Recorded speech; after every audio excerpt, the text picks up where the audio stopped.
नमस्कार, मैं इंदु सिंह कला एकेडमी के इस चैनल पर आप सबका स्वागत करती हूँ। आज हम नेट के सिलेबस में शामिल इकाई 8 के अंतर्गत मोहन राकेश कृत आधे अधूरे नाटक के महत्वपूर्ण बिंदुओं को समझने का प्रयास करते हैं। तो आइए आधे अधूरे नाटक के महत्वपूर्ण बिंदुओं को समझते हैं। मोहन राकेश कृत आधे अधूरे नाटक 1969 ईस्वी में प्रकाशित हुआ था। मोहन राकेश की संक्षिप्त जीवनी। मोहन राकेश का जन्म 8 जनवरी 1925 ईस्वी को अमृतसर पंजाब में हुआ था। इनका मूल नाम मदन मोहन उगलानी उर्फ मदन मोहन था। इनके पिता वकील होने के साथ साथ साहित्य और संगीत प्रेमी भी थे। पिता के साहित्य में रुचि का प्रभाव मोहन राकेश पर भी पड़ा। पंजाब विश्वविद्यालय से उन्होंने हिंदी और अंग्रेजी में एमए किया। एक शिक्षक होने के नाते पेशेवर जिंदगी की शुरुआत करने के साथ साथ उनका रुझान लघु कहानियों की तरफ हुआ। बाद में उन्होंने कई नाटक और उपन्यास लिखे।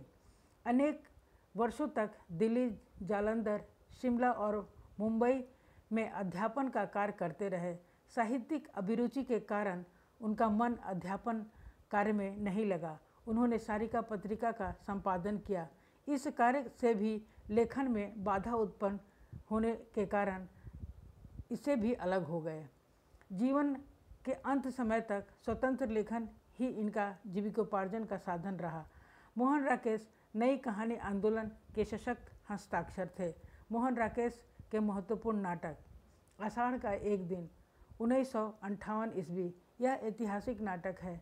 लहरों के राजहंस 1963 ईस्वी, यह भी ऐतिहासिक नाटक है।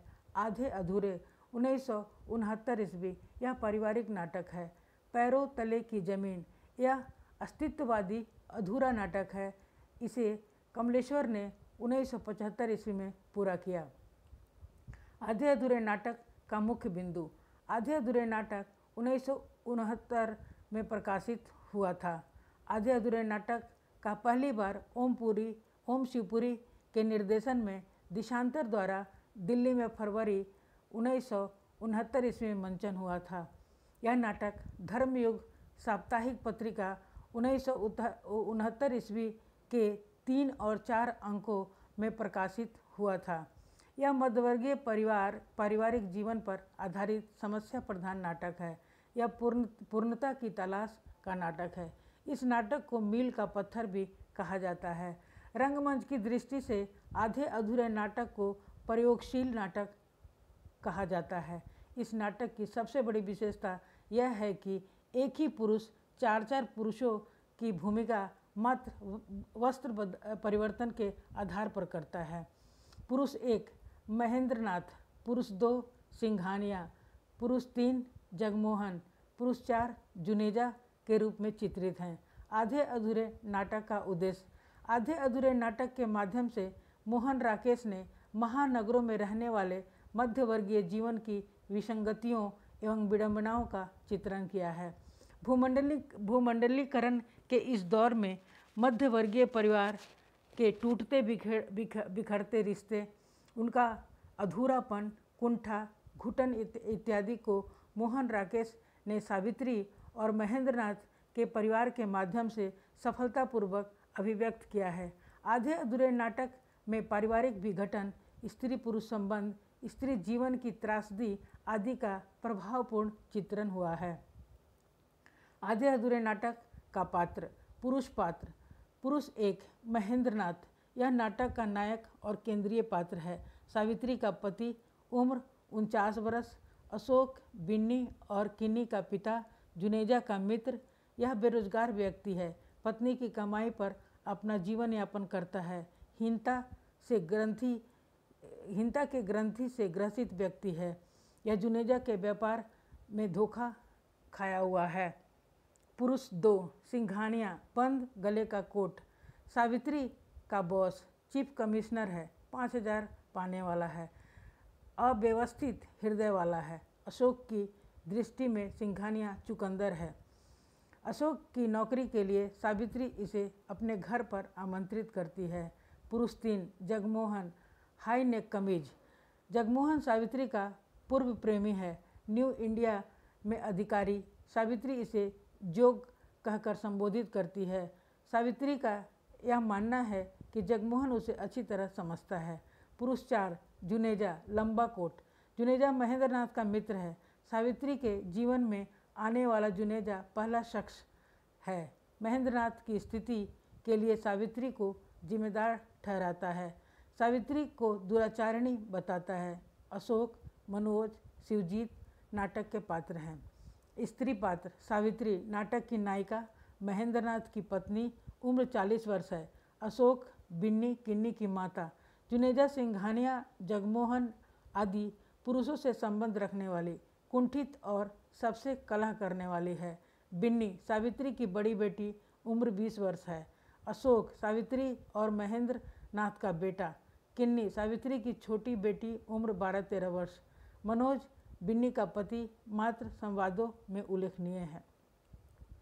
आधे अधूरे नाटक का विषय मध्यवर्गीय जीवन की विडंबनाओं का चित्रण, पारिवारिक विघटन का चित्रण, स्त्री पुरुष संबंध का चित्रण, नारी की त्रासदी का चित्रण, वैवाहिक संबंधों की विडंबना आदि का चित्रण इस नाटक में हुआ है। आधे अधूरे नाटक का मंचन।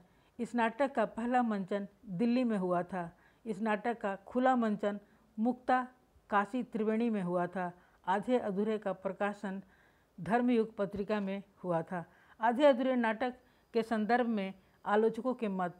ओम शिवपुरी के अनुसार, एक निर्देशक की दृष्टि से आधे अधूरे मुझे समकालीन जिंदगी का पहला सार्थक नाटक लगता है। नेमीचंद जैन के अनुसार, आधे अधूरे नाटक में सही भाषा की गहरी तलाश है। यह नाटक निश्चित ही हिंदी नाटक को कई कदम आगे ले जाता है। महेश आनंद के अनुसार, यह नाटक विघटित होते हुए भी मध्यम वर्गीय परिवार में व्याप्त कुंठाजन्य घुटन एवं उससे मुक्त होने की व्यवस्था को पेश करता है। इसके माध्यम से राकेश ने स्त्री पुरुष के प्रश्नों को उभारा है।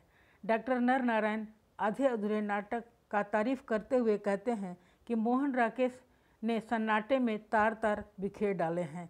कन्हैया लाल कलैनंद, इस नाटक में जिस चुटकीली भाषा और गढ़े हुए शब्द कौशल का उदाहरण प्रस्तुत किया गया है, वह हिंदी नाटक के लिए नई देन है। आधे अधूरे नाटक का कथानक। मोहन राकेश का यह आधे अधूरे नाटक एक मध्यवर्गीय शहरी परिवार की कहानी है। इस परिवार का हर एक सदस्य अपने आप को अधूरा महसूस करता है। परिवार का हर व्यक्ति अपने को पूर्ण करने की चेष्टा करता है। परिवार में पति पत्नी, एक बेटा और 2 बेटियां हैं। पति महेंद्रनाथ व्यापार में सफल नहीं होता है। महेंद्रनाथ बहुत समय से व्यापार में असफल होकर घर पर बेकार बैठ जाता है। उसकी पत्नी सावित्री नौकरी करके घर चलाती है। महेंद्रनाथ अपनी पत्नी सावित्री से बहुत प्रेम करता है, किंतु बेरोजगार होने के कारण वह पत्नी सावित्री के कमाई पर पलता हुआ अत्यंत दुखी है। उसकी स्थिति अपने ही परिवार में एक ठप्पा, एक रबड़ की टुकड़े की तरह है। सावित्री अपनी अनंत और बहुमुखी अपेक्षाओं के कारण महेंद्रनाथ से वितृष्णा करती है। जगमोहन, जुनेजा और सिंघानिया के संपर्क में आती है, किंतु किसी से भी उसे अपनी भावनाओं की तृप्ति नहीं मिलती है। महेंद्रनाथ और सावित्री की बड़ी बेटी बिन्नी मनोज के साथ भाग जाती है। सावित्री का बेटा मनोज को भी घर के किसी सदस्य से लगाव नहीं होता है। वह भी पिता की तरह ही बेकार है। उसका नौकरी में मन नहीं लगता। वह भी बदमिजाज और बदजुबान है। उसकी दिलचस्पी केवल अभिनेत्रियों की तस्वीरों और अश्लील पुस्तकों के सहारे बीतता है। छोटी बेटी भी इस वातावरण में बिगड़कर जिद्दी, मुंहफट तथा चिड़चिड़ी हो गई है। उम्र से पहले ही यौन संबंधों में रुचि लेने लगी है। परिवार में तनाव और माता पिता के संबंधों के कारण उन सब में भी इस तरह की भावना घर कर गई है। इन सभी पात्रों के व्यवहारों में महेंद्रनाथ और सावित्री के संबंधों का प्रभाव दिखाई पड़ता है। इस तरह इस नाटक में सभी पात्र आधे अधूरे हैं।